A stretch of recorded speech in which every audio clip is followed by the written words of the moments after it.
میں رکھیں کہ ہماری پوری جو تاریخ ہے اسلامی تاریخ، اس میں یہ بات ہمیشہ اس پہ بحث ہوتی رہی ہے مختلف علماء اور فقہاء کے درمیان کہ کیا ایک وقت میں ایک سے زیادہ خلیفہ ہو سکتے ہیں یا نہیں ہو سکتے، کیونکہ ایک وقت ایسا آیا تھا اسلامی تاریخ میں جب دو خلافتیں موجود تھیں۔ عباسی خلیفہ بغداد میں تھے اور جو فاطمی خلیفہ تھے، جو اسماعیلی خلافت تھی، وہ مصر اور شمالی افریقہ کے علاقوں میں تھی۔ اس کے بعد جو فاطمی خلافت تھی اس کو ختم کیا صلاح الدین ایوبی نے، جو کہ کرد تھے، اور جو عباسی خلافت تھی اسے ہم جانتے ہیں کہ ختم کیا ہلاکو خان نے۔ تو دو خلافتیں ایک وقت میں موجود رہی اور اسی دوران اسپین کے اندر جو امیر تھے انہوں نے بھی اعلان کر دیا تھا خلافت کا۔ بعد میں پھر یہ ہوا کہ خلافت سے سلطان ہو گئے، یعنی ہم خلافت تو کہتے ہیں، یہ میں تھوڑا سا پوائنٹ ایڈ کرتا چلوں کہ جو خلافت عثمانیہ ہے نا، تو خلافت جو خلیفہ عثمانی خلیفہ ہوتے تھے ان کے دو ٹائٹل تھے، ایک وہ پوری اسلامی دنیا کے خلیفہ تھے اور ایک وہ ترکی کے سلطان تھے۔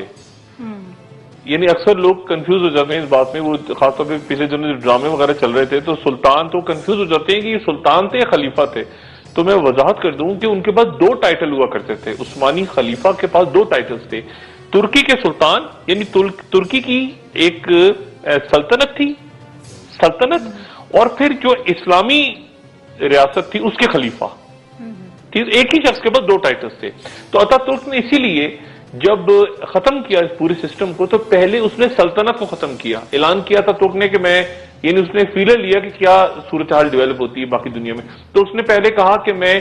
ترکی کی سلطنت کو ختم کر رہا ہوں۔ تو پہلے سلطنت یا سلطان کا ٹائٹل ختم ہوا اور پھر اس کے 2-3 سال کے بعد اس نے خلافت کے خاتمے کا اعلان کیا، اور اس دوران اس نے ایک شخص کو سلطان سے ہٹا کے صرف خلیفہ بنا دیا تھا۔ تو یہ بات ذہن میں رکھیں۔ اچھا، کمنگ بیک کہ ہمارے ہاں یہ ہسٹری رہی ہے۔ میں صرف ایک جملہ سے بتا دوں آپ کو کہ یہ لوگ اسماعیلی جو ہے نا، کیونکہ کرد کے حوالے سے مجھے کسی نے، میں بتاتا چلوں کہ جیسے ہمارے یہاں بڑا کنفیوژن ہوتا ہے، ہمارے یہاں پاکستان میں آغا خانی کا لفظ استعمال کرتے ہیں، سارے آغا خانی اسماعیلی ہوتے ہیں لیکن سارے اسماعیلی آغا خانی نہیں ہوتے، یعنی چوتھے ہیں نا، چوتھے آغا خان ہیں اس وقت، لیکن اسماعیلی جو نظری اسماعیلی ہیں، نظری اسماعیلی، ان کے یہ 49ویں امام ہیں۔ تو یہ نظری اسماعیلیوں کا ایک گروپ ہے جو آغا خانی کہلاتا ہے، یہ سارے اسماعیلی آغا خانی نہیں ہے، وہ یہ ہے جو یہاں پر آ گئے تھے نا ایران کی طرف، اور ٹائٹل مل گیا تھا 1810 یا 1800 کچھ میں، تو یہاں پہ ٹائٹل مل گیا تھا آغا خان کا، تو اس وجہ سے وہ پہلے آغا خان ہو گئے اور یہ چوتھے ہیں۔ لیکن جو اصل اسماعیلی ہیں ان کے یہ اپنے آپ کو 49ویں امام کہتے ہیں، نظری اسماعیلی کے، اور نظری اسماعیلی وہ تھے جب فاطمی خلافت آئی تھی تو وہاں پہ جھگڑا ہو گیا تھا، ابو فضل کھڑے ہو گئے تھے اور نظر ایک تھے جو فرار ہو گئے تھے وہاں پہ، تو وہاں سے پھر جھگڑا ہوا تھا۔ اور اسماعیلی وہ ہیں جو کہ 7ویں امام سے پھر ایک طرف امام اسماعیل کو مانتے ہیں جو اسماعیلی ہوتے ہیں، اور